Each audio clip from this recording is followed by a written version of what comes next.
Bismillahirrahmanirrahim. Assalamualaikum warahmatullahi wabarakatuh. Halo teman-teman semua. Perkenalkan, nama saya Najma Habibah dari semester 2 Program Studi Pendidikan Agama Islam Fakultas Tarbiyah dan Ilmu Keguruan. Di sini, saya akan sedikit mengulas materi tentang usul fikih untuk memenuhi tugas ulangan akhir semester 2. Di antara materinya, yaitu ada yang pertama, definisi usul fikih, yang kedua, periodisasi perkembangan usul fikih, yang ketiga, ada sumber hukum Islam, yang keempat, ada maslahah mursalah, yang kelima, ada maqasid syariah, dan yang terakhir, kegunaan memahami usul fikih dalam kehidupan sehari-hari. Penasaran? Mari kita simak video berikut ini.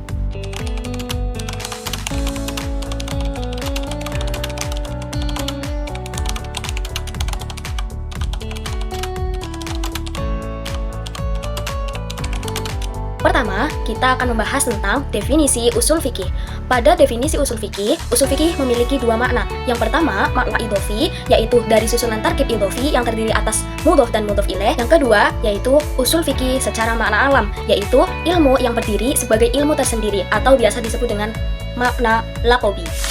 Oke, sekarang kita masuk pada usul fikih secara makna idhofi. Dalam usul fikih secara makna idhofi, yaitu terdiri dari dua kata, yaitu usul dan fikih.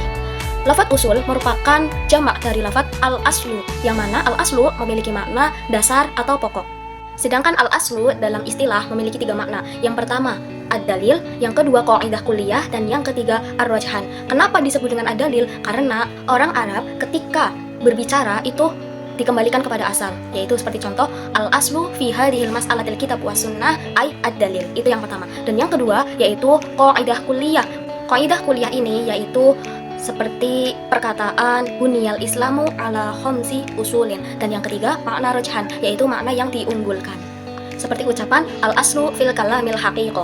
Sedangkan al-fiqhu memiliki makna faham secara bahasa, dan secara istilah fikih memiliki makna ma'rifatul ahkami syar'iyyati allati tariquhal ijtihadu. Maka dari itu dapat diketahui bahwa usul fikih secara bahasa yaitu dalil-dalil yang mendasari fikih. Sedangkan secara istilah usul fikih berupa al-ilmu bil qawaidi wal buhuthil lati yatawassalu biha ila istifadatil ahkami syar'iyyati al-amaliyati min adillatihat tafsiliyah, yang memiliki arti yaitu ilmu pengetahuan tentang kaidah-kaidah dan metode penggalian hukum syara terapaan dari dalil-dalilnya yang terperinci. Selanjutnya kita akan membahas tentang sejarah perkembangan usul fikih dari mulai periode Rasulullah sampai periode modern dan kontemporer. Oke, kita mulai. Yang pertama yaitu periode Rasulullah SAW dari tahun 570 sampai 632 Masehi. Pada masa ini, pada masa periode Rasulullah SAW, ilmu belum dibukukan, belum ada kodifikasi ilmu usul fikih secara tertulis. Kemudian apa rujukannya? Pada masa itu Rasulullah lah yang langsung menjadi sumber rujukan hukum dalam menyelesaikan masalah umat berdasarkan apa? Berdasarkan wahyu. Selanjutnya ada periode setelah Rasulullah, yaitu periode sahabat. Periode sahabat ini mereka para sahabat menggunakan ijtihad. Ijtihadnya dalam bentuk apa? Seperti ijma dan qiyas. Jika tidak ditemukan dalil dari apa? Dari Al-Qur'an dan As-Sunnah. Kemudian pada masa ini usul fikih juga masih berupa praktik, belum dikodifikasikan secara ilmiah. Setelah masa sahabat yaitu ada periode tabi'in dan tadwin. Tadwin ini pengumpulan ya. Pada periode tabi'in ini dari tahun 2 sampai 3 Hijriah. Pada masa ini banyak muncul persoalan baru. Karena apa? Karena ekspansi Islam dan perbedaan kondisi sosial. Pada masa ini juga muncul madhab-madhab fikih. Madhab-madhab fikih seperti Hanafi, Maliki, Syafi'i, dan Hambali, dan mereka masing-masing mengembangkan kaidah usul untuk apa? Untuk memperkuat pendapat-pendapat mereka.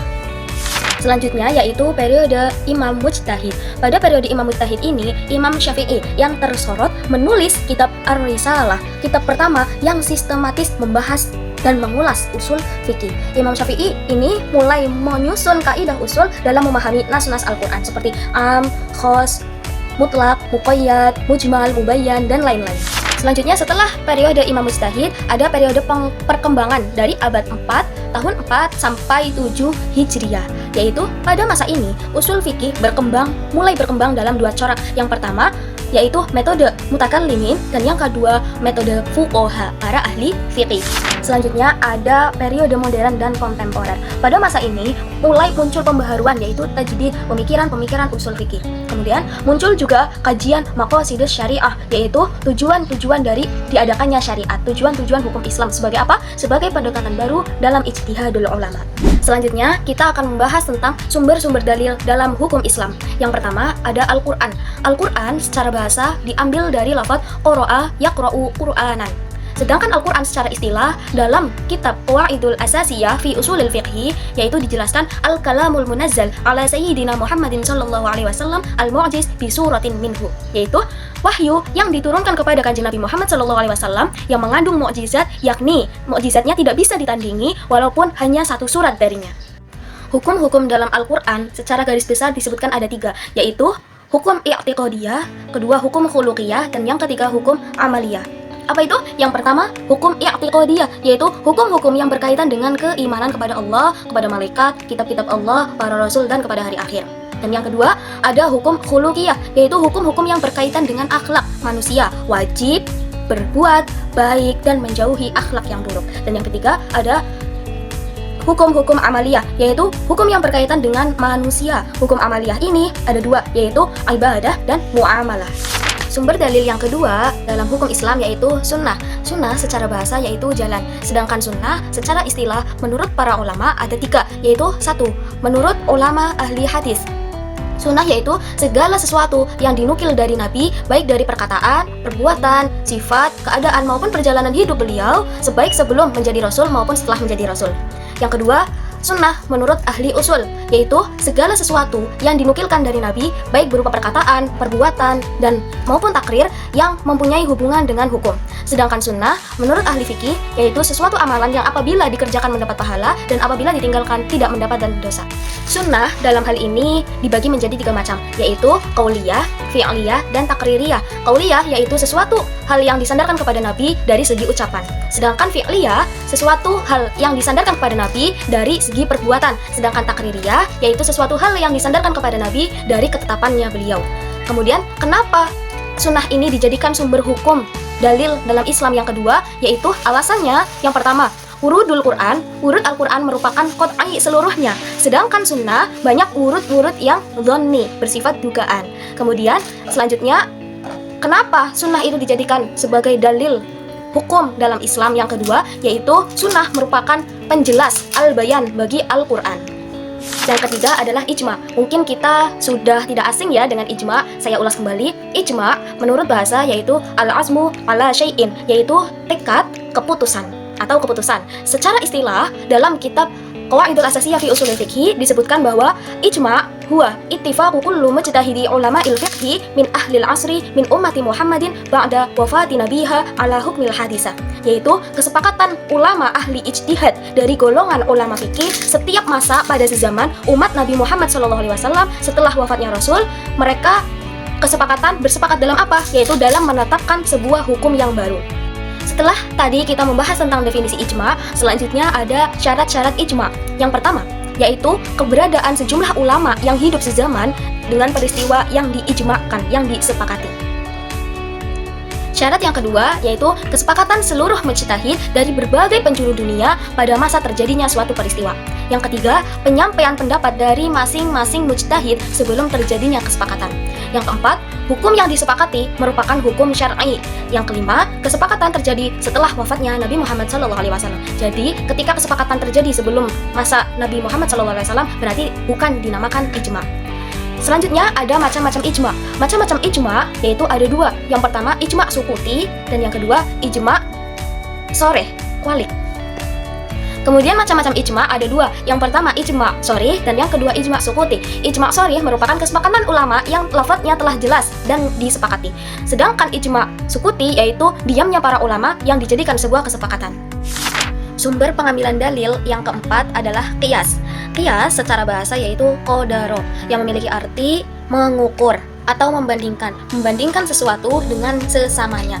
Sedangkan qiyas menurut istilah yaitu hamlu far'ain ala aslin fi ba'di ahkamihi bima'na yujma'u bainahuma. Menyamakan far'u cabang dengan asal yaitu pokok dalam apa? Dalam sebagian hukum, sebab adanya alasan yang bisa memadukan antara keduanya, yaitu memadukan antara asal dan far'u. Rukun-rukun qiyas ada 4. Yang pertama, aslun, yang kedua far'un, yang ketiga hukmul asli, dan yang keempat adalah illat. Berikut penjelasannya.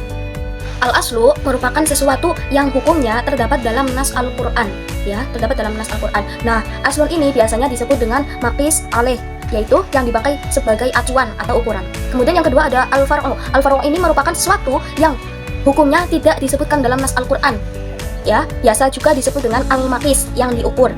Kemudian yang ketiga ada hukmul asli, yaitu hukum syara yang terdapat nas menurut al-aslu dan dipakai sebagai hukum asal bagi al-far'u. Kemudian yang keempat yaitu illat. Illat ini merupakan keadaan tertentu yang dipakai dasar bagi hukum asal. Kemudian al-far'u itu disamakan dengan al-aslu karena sama dalam satu ketentuan, satu kategori.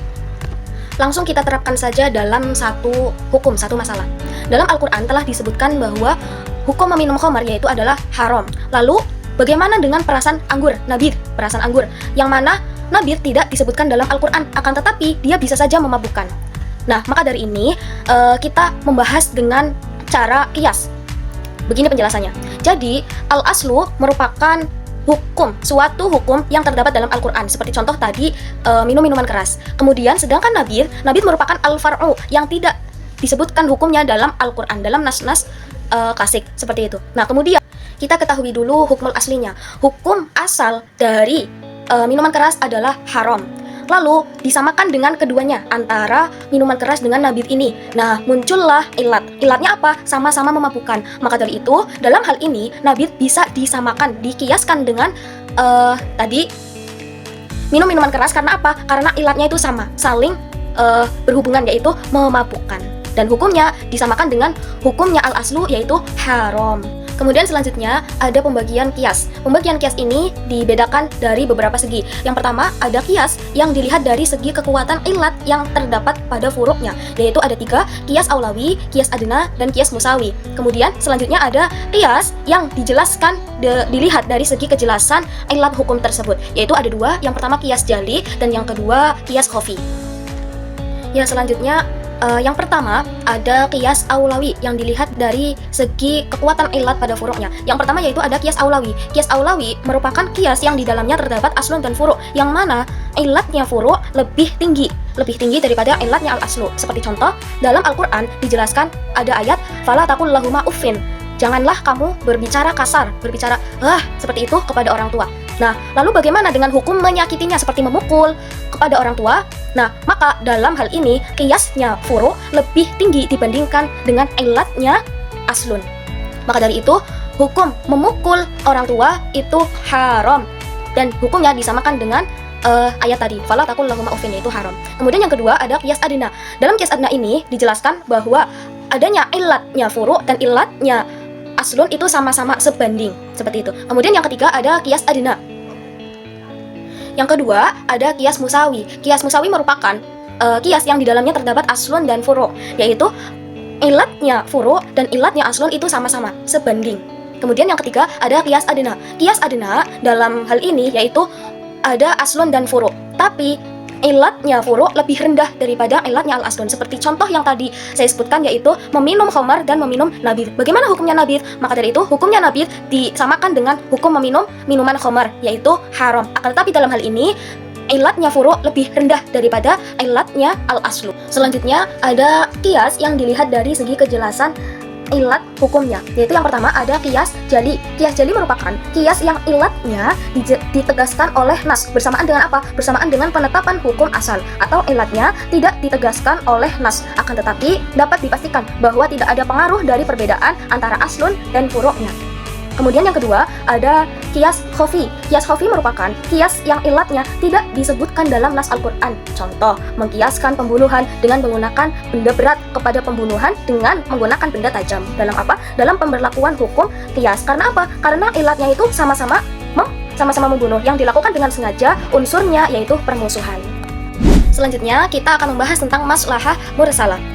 Apa itu maslahah mursalah? Mari kita kenalan dulu dengan maslahah mursalah. Maslahah mursalah memiliki arti yaitu maslahah. Maslahah yaitu manfaat, sedangkan mursalah yaitu memiliki arti terlepas. Jadi, maslahah mursalah adalah suatu upaya penetapan hukum yang didasarkan atas kemaslahatan umat yang tidak terdapat dalam nas maupun ijma, dan tidak ada juga suatu penolakan dalam pensyariatan tersebut. Nah, kemudian selanjutnya ada syarat-syarat maslahah mursalah dijadikan sebagai hujjah, dijadikan sebuah dalil, yaitu yang pertama ada sesuai dengan maksud syara. Satu, dan apa tidak bertentangan dengan dalil qat'i, yaitu Al-Quran. Jadi, maslahah mursalah bisa dijadikan sebagai hujjah dengan syarat sesuai dengan maksud syara dan tidak bertentangan dengan nas Al-Quran. Kemudian yang kedua, syaratnya yaitu maslahah tersebut dapat diterima oleh akal sehat. Jadi ketika maslahah mursalah suatu hukum tidak bisa diterima dengan akal sehat, maka itu bukan maslahah mursalah. Yang ketiga yaitu maslahah ini bersifat dharuri, yaitu untuk menjaga salah satu dari ad-din, nafs, al-aqlu, an-nasab, dan al-malu, yaitu agama, jiwa, akal, keturunan, dan harta. Ya, selanjutnya ada macam-macam maslahah.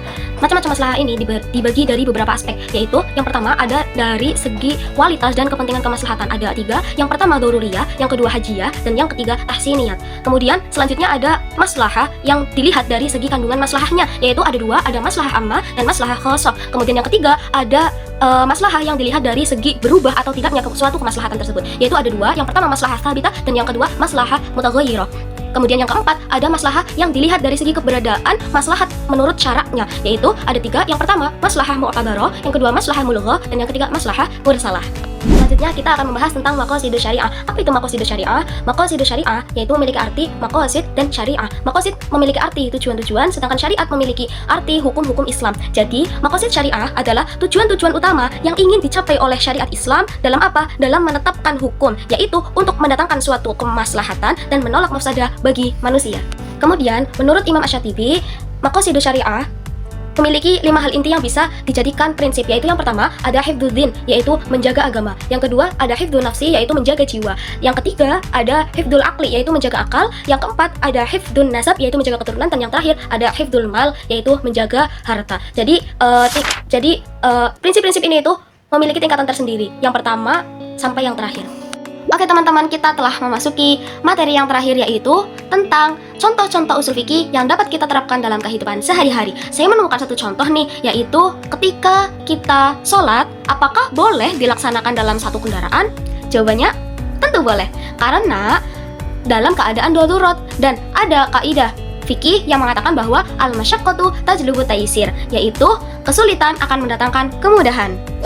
Dan yang terakhir, pada intinya, usul fikih mengajarkan kita untuk berpikir kritis dan berpikir bijak dalam menanggapi suatu masalah hukum Islam yang tidak ada dalilnya dalam nas Al-Quran maupun hadis. Saya Najma Pibah, mohon pamit undur diri. Wassalamualaikum warahmatullahi wabarakatuh. Bye.